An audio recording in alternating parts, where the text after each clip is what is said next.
Yes, hello mga kaduyday, kamusta na kayo? Ngayon naman ay papakita ko sa inyo kung paano mag DIY ng Shurak cabinet.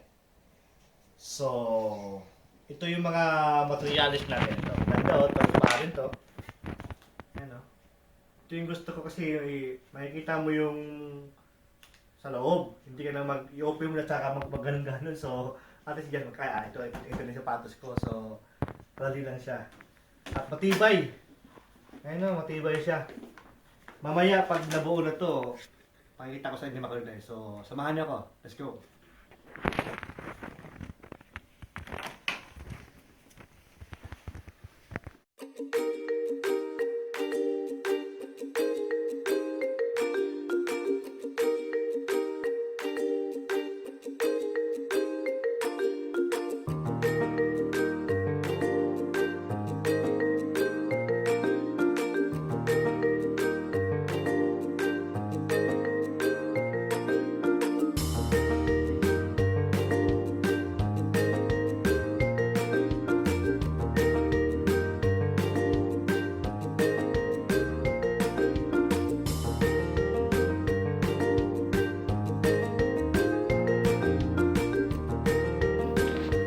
Ay, tapos na yung first step. Ayan, natin ah. Hindi pala ano. Yung kadali, makaduloy, medyo mahirap din kasi natanggal yung ano kapag. So, kailangan walang madali. Kailangan paghirapan. Kung gusto mong mabuhay isang bagay, kailangan mong paghirapan. Okay? Ay, para pag-click, sasampal pa tayo. Hindi yan ang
I'm gonna put the other side right now.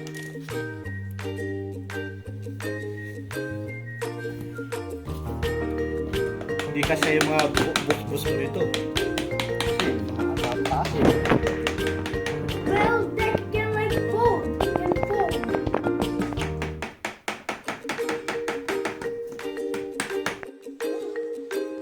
Makaduloy tayo, after 1 hour. Ayun.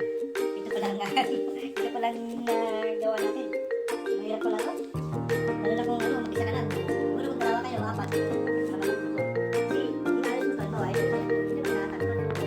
Mahirap pag isang tao ka lang. Kayo ay,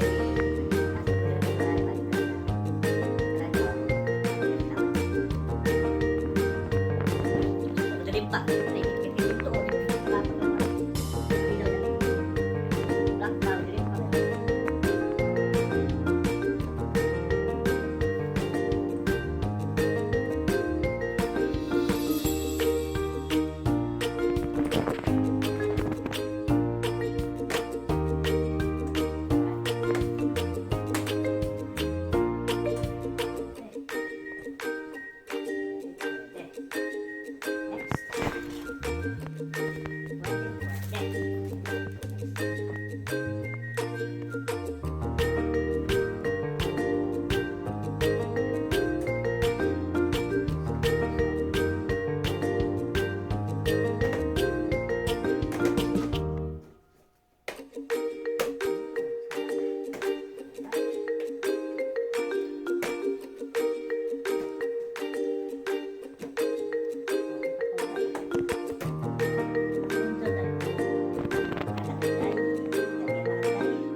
doon naman.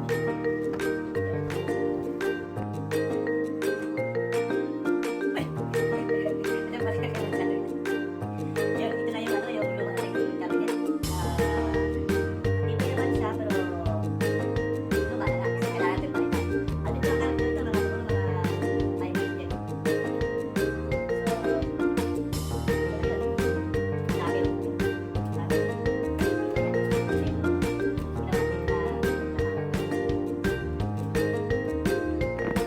Tadaan! Ayan na mga kalunay. Ayan no? Ganda di ba? Transparent pa. Hindi mo na kailangan mag-ano. Yung kaya nung una na, asan yung sapatos ko? Na ngayon, hindi na. Nilalalo na lang ako. Silipin mo lang. Di ba? So, alam mo na. Bagong shoe rack, alam mo na kung anong parte na bago niyan. Joke lang mga kalunay. Okay daw, okay daw, okay daw. Sabi ni Monter, okay daw. Alright mga kalunay, maraming salamat sa panonood niyo sa aking munting vlog. Yun lang mga kalunay, sana mayroon kayong natutunan sa ating DIY. Mura na, matibay, economical daw, sabi ni Mark.